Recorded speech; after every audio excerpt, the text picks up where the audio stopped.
Bem, senhoras e senhores, muito obrigado pela presença de todos. Nós daremos sequência na nossa programação. A nossa tarde está recheada de muitas novidades. Obrigado novamente a todos.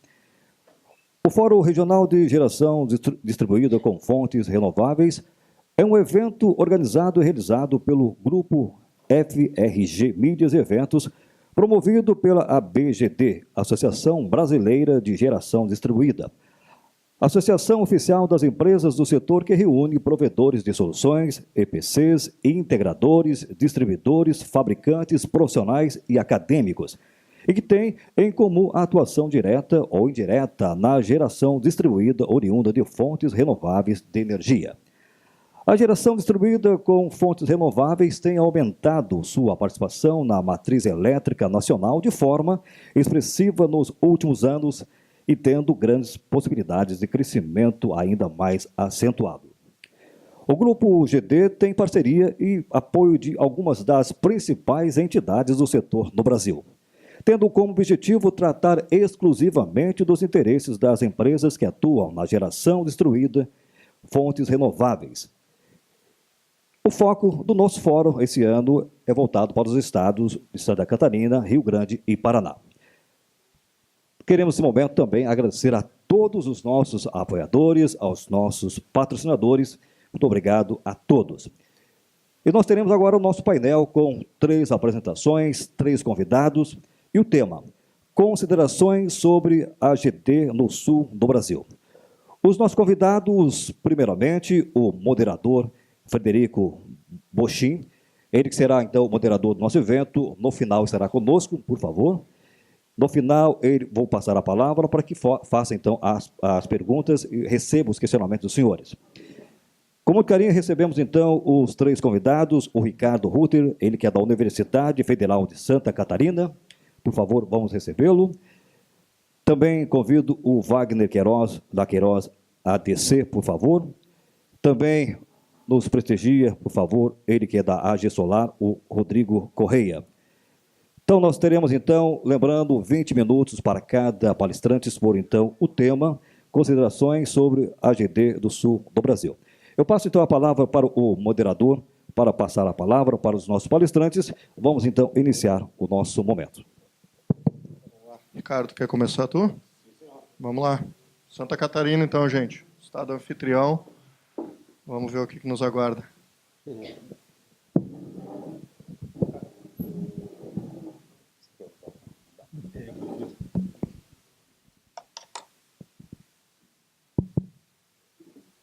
Então, muito boa tarde.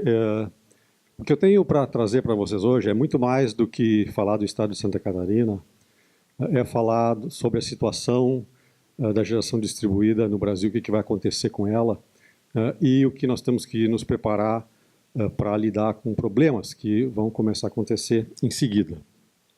Então, eu sou professor na Universidade Federal de Santa Catarina, eu coordeno um laboratório que fica logo ali na esquina, no norte da ilha, e que aproveito a oportunidade para convidá-los todos a conhecer. Vou mostrar algumas imagens aqui. Nós instalamos, há quase 22 anos, o gerador fotovoltaico mais antigo do Brasil. Ele está no nosso laboratório velho, que a gente chama o velho Laboratório de Energia Solar, no nosso campus central, que fica a cerca de 10 quilômetros só daqui. Aí ele vai completar 22 anos agora em setembro. Ele está operando ainda. A instalação fotovoltaica conectada à rede mais antiga do Brasil foi a primeira, aqui em Florianópolis. A geração fotovoltaica, ou a tecnologia fotovoltaica, não é nova. Ela já tem 65 anos. Então, em 54, a primeira célula fotovoltaica foi apresentada, e naquele momento estava acontecendo também a corrida espacial, e os satélites começaram a ser lançados 4 anos antes. Já tinha sido lançado o primeiro satélite, mas eles carregavam consigo baterias primárias, baterias que, ao ser descarregadas, não tinha como recarregar, e o satélite continuava girando em torno da órbita da Terra, mas ele apagava, ele não conseguia mais transmitir sinal, não servia mais para nada, porque ele não tinha mais energia para alimentar a sua transmissão de dados. Esse é o primeiro satélite, Vanguard 1, que foi para o espaço, então, em 58. E ele foi o que estabeleceu a fama de confiabilidade da geração fotovoltaica, e é por isso que hoje vocês podem falar no celular, usar a internet, aos custos, aos preços que a gente usa, porque a gente não tem que ficar lançando um satélite novo a cada 6 semanas, como seria o caso quando as baterias se descarregavam.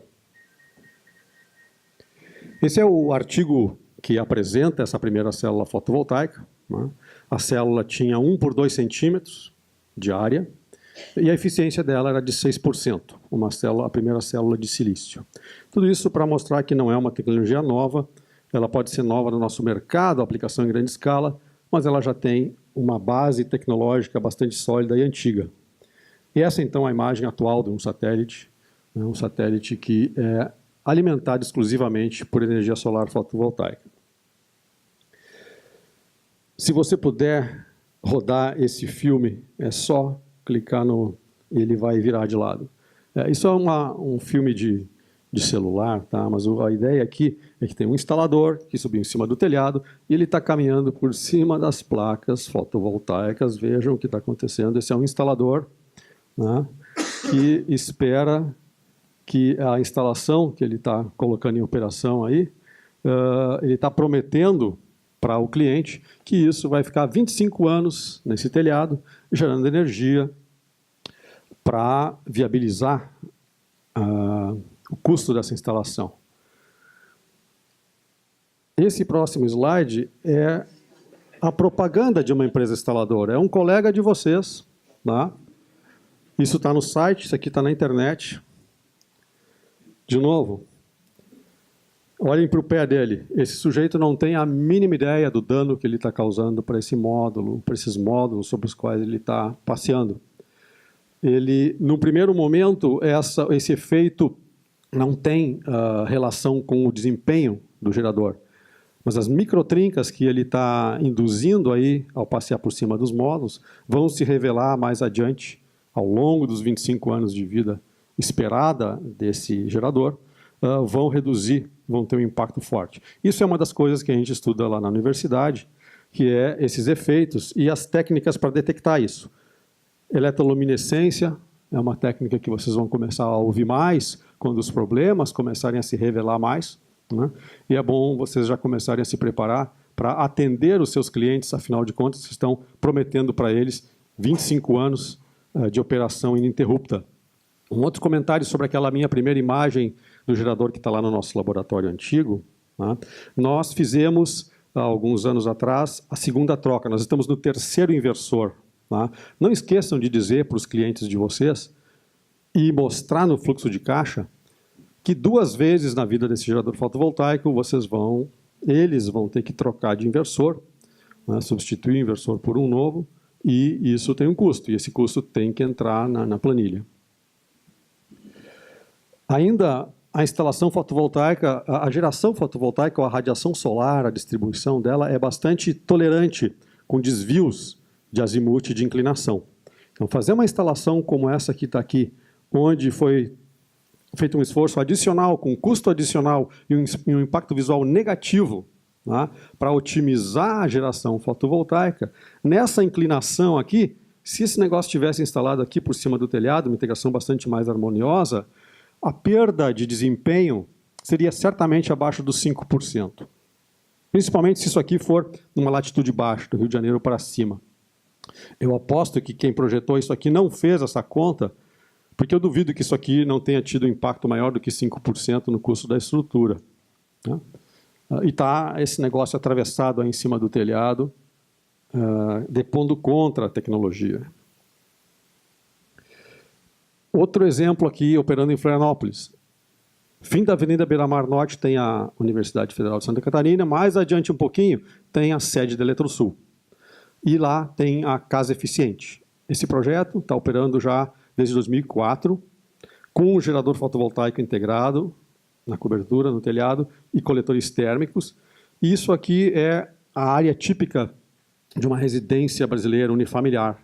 E vejam, sobra espaço, tem espaço para gerador fotovoltaico, para aquecimento de água, e não precisa atravessar isso no telhado. Talvez aumentando em 1 ou 2 módulos, você consegue compensar o desvio, se for o caso de existir algum desvio.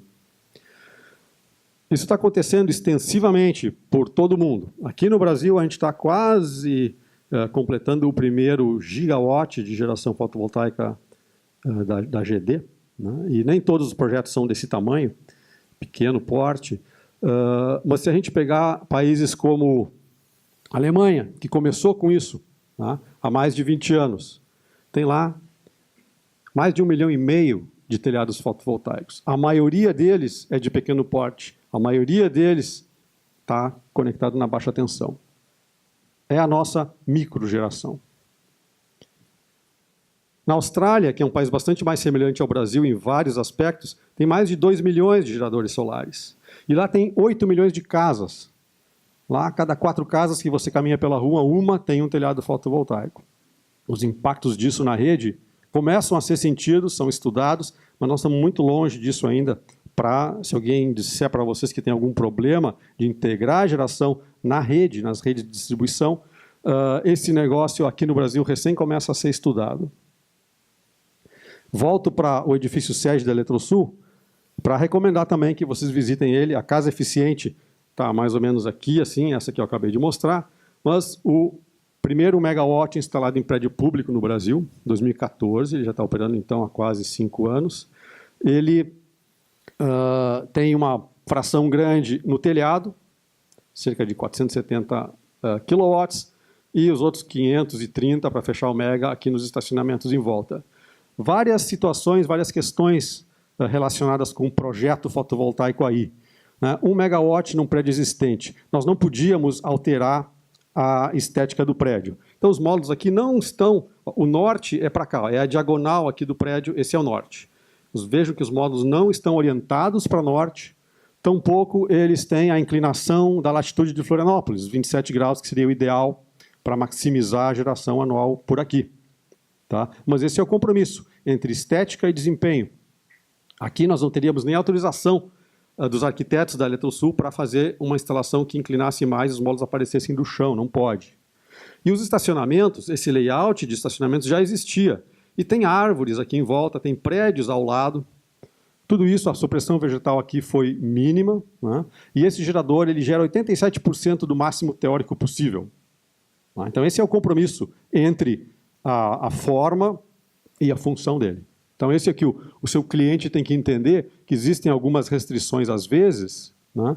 E você vai ter que desenhar o sistema em função disso e apresentar a melhor solução para a decisão ser tomada se isso é interessante ou não.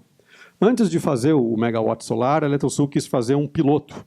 E esse piloto, então a rua do Vieira passa aqui na frente, aqui está frente à entrada principal do edifício sede da Eletrosul, e essa estrutura aqui foi construída numa época em que existiam módulos fotovoltaicos flexíveis no mercado ao mesmo preço dos módulos rígidos. Depois, os módulos rígidos desceram muito de preço e os flexíveis não conseguiram acompanhar isso, e essa tecnologia não existe mais, não está mais no mercado. Mas na época, ela estava disponível, e nós fizemos esse gerador e subdividimos ele em 3. Então, essa parte vermelha é uma que não se enxerga aqui, o verde é mais ou menos essa área aqui, e o amarelo tem um pedaço para lá e outro para cá.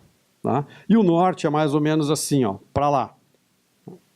Então, esse gerador tem 3 subsistemas, nenhum deles está orientado idealmente, nenhum deles está inclinado idealmente. Mas é isso que os arquitetos da Eletrosul nos permitiram fazer. Esse foi o compromisso entre a geração e a estética.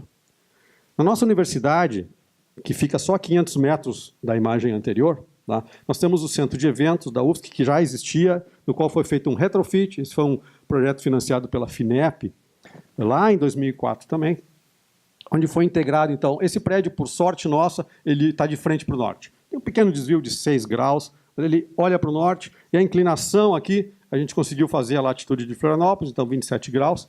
Esse gerador recebe o máximo de insolação anual. Então, é a orientação e inclinação ótima para Florianópolis. Os módulos são os mesmos da estrutura curva lá da Eletrosul, e no momento dos dados que eu vou mostrar para vocês, o inversor que nós tínhamos aqui era o mesmo que tem lá. E o que eu vou trazer agora é uma comparação de desempenho entre esses dois geradores, né, onde a única diferença é a orientação e a inclinação. São os mesmos módulos e o mesmo inversor. Então, vou comparar esse que olha para o norte com esse que olha um pedaço para cada lado, mas eu tenho 3 inversores aqui, 3 subsistemas. E esses são os resultados, né? Então, esses são os números de geração anual. Então, quantos quilowatt-hora de energia elétrica eu gero para cada quilowatt-pico instalado no ano. Esses são os números. Para o da UFSC, para os 3 subsistemas da Eletrosul e a média dos 3. Vamos normalizar, chamar isso aqui de 100%. E essas são as perdas, então, né? Em torno de 15, 7, 12 na média. Esse é o compromisso entre a forma e a função para esse projeto especificamente. De novo, é isso o que vocês têm que levar para os clientes de vocês que têm a questão estética como um requisito. Dá para tolerar 12% de perda em relação ao máximo teórico possível? Então, essa é uma das soluções. Esse é o nosso laboratório, fica no Sapiens Park, no norte da ilha, a uns 30 quilômetros daqui, lá na Pontinha, na Cachoeira do Bom Jesus. Convido vocês todos para nos visitarem lá. Nós temos lá todas as tecnologias fotovoltaicas comercialmente disponíveis, filme fino de silício amorfo, de telureto de cádmio, de SIGs, silício multimonocristalino em telhado plano, em telhado curvo. Esse telhado é curvo, mas é o facetamento da estrutura, da montagem, que dá essa curvatura na superfície fotovoltaica. Os módulos são planos, são exatamente os mesmos módulos que nós temos aqui. E aqui o nosso ônibus elétrico, que também não vou ter tempo de falar nele aqui hoje, mas ele é exclusivamente alimentado por energia solar, não tem nada de solar no ônibus, mas aqui estão as baterias de íons de lítio, né, e tudo é carregado. Esse nosso laboratório é o que a gente chama de prédio de energia positiva. Ele gera mais, todo ano ele gera mais energia do que consome, a gente alimenta todo o ônibus, todo o laboratório, e ainda sobra um restinho para injetar na rede e usar no nosso campo central. O CNPJ é UFSC, a distribuidora é Celesc, tanto na conta da UFSC Central, quanto lá no laboratório. Então a gente usa isso para abater, né, só para exercitar o conceito, mas a gente faz essa transação energética. Ups. Mário, aconteceu algum problema aqui?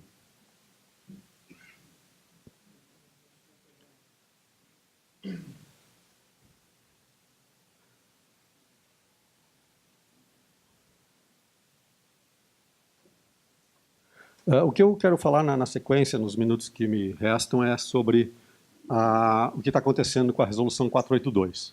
Tá? Como vocês devem ter ouvido hoje de manhã, e vão ouvir ainda entre hoje e amanhã bastante, ela está em consulta pública e estão propondo que seja cobrado. Quando você injeta você não vai mais ganhar de volta. Basicamente é isso. Tá? Isso deve acontecer, e quando isso acontecer, nós vamos ter uma situação que é a exposição ou a intenção futura desse consumidor de talvez abandonar a rede. E isso vai talvez ser viabilizado através da mobilidade elétrica e o que se chama de baterias de segunda vida descartadas dos veículos elétricos. Esse é o novo pico de carga, que ano a ano os recordes são quebrados. Vocês não vão enxergar, não vão ler nada disso, mas hora do dia, né, e potência. Hora do almoço aqui, entre 2 e 3 da tarde, entre janeiro e fevereiro, todos os anos o recorde de demanda é quebrado. Ele costumava ser aqui no fim da tarde. Mas para o consumidor residencial, ele continua sendo aqui, no fim da tarde, noite adentro. Então, se a gente tem um telhado fotovoltaico em casa, nós estamos gerando energia e injetando energia na rede para ajudar esse pico aqui, que não é do consumidor residencial, abatendo isso da rede, e esse benefício não está sendo quantificado, ele está indo de presente para a distribuidora. Né? E à noite, quando a gente precisa de energia, a gente vai ter que comprar energia da rede, talvez a um preço maior do que o preço que a gente está gerando a gente mesmo. O que vai acontecer no futuro próximo é que a mobilidade elétrica vai criar um excedente de baterias descartadas da mobilidade elétrica. Da mesma forma que o celular de vocês ou o notebook, com o tempo a bateria vai ficando cansada, ela não tem mais a capacidade de reter toda aquela carga original. No veículo elétrico isso é muito mais crítico, porque compromete a autonomia dele, que já não é lá essas coisas. Né? Todos os anos eles estão aumentando a autonomia, mas ela não se compara ainda a um carro de combustão interna com tanque cheio. Tá? Então, essas baterias, quando elas atingem, depois de 5 a 6 anos, cerca de 80% da sua capacidade de retenção de carga, elas são descartadas do veículo elétrico. Mas, para uma aplicação estacionária, elas ainda são excelentes. E é isso que vai acontecer, e é isso que nós estamos fazendo, junto com essa empresa aqui, redimensionando ou reconfigurando as baterias descartadas de carro elétrico. Nesse caso, esses carros operaram por 5 anos como táxi em São Paulo. Né? E agora, de novo, Mário, se você puder clicar para dar. Isso aqui é o chão de um carro. Né? Esse time-lapse vai mostrar a bateria sendo aberta e desmontada para reconfigurar naquelas torres que eu mostrei antes. Tá? Então, imaginem, isso era o chão de um carro, né? E dentro dessa lata estão todas essas baterias, que agora são uma sucata do carro elétrico, mas que ainda terão um uso bastante longo, esperamos. Esse é o projeto de pesquisa que nós estamos desenvolvendo lá na universidade, para utilizar essas baterias. Então, reconfigurando eles nessas torres. Essas torres, cada uma delas tem cerca de 2,5 kWh na configuração atual. Na configuração original eram 3,5 kWh. Então, elas foram descartadas do carro, mas para usar elas em uma aplicação estacionária, elas ainda são excelentes. Elas ocupam 1/4 do que uma bateria de chumbo ocuparia, e elas permitem a descarga profunda, que é uma coisa que a bateria de chumbo não permite que se faça. Então, essas baterias ainda se espera tirar delas talvez mais 5 anos de vida, né, nessa aplicação, em aplicação estacionária.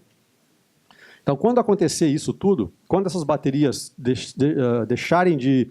Quando elas chegarem ao volume que nós precisamos que elas estejam para atender o mercado residencial, por exemplo, talvez o consumidor resolva ir embora da rede, tá? Se essa bateria for barata o suficiente.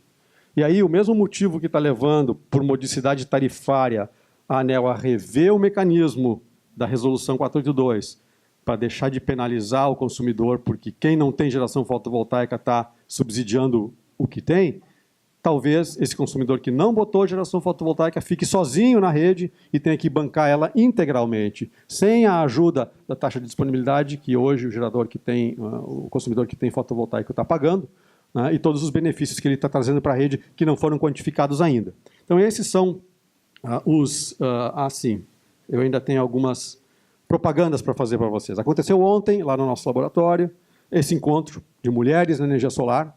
Né? Vejo algumas poucas mulheres aqui, a gente precisa aumentar o público feminino nesse ambiente. E amanhã, depois de amanhã, na sexta-feira, um outro assunto, que isso foi a primeira revisão da 482, trouxe a possibilidade de fazer consórcio, condomínio e cooperativas solares. Então, vocês vão poder assistir ou lá direto, e aproveitam para nos visitar, ou pela internet, esse webinar, onde se vai discutir cooperativas de geração distribuída. Com isso, então, encerro. Muito obrigado pela atenção de vocês.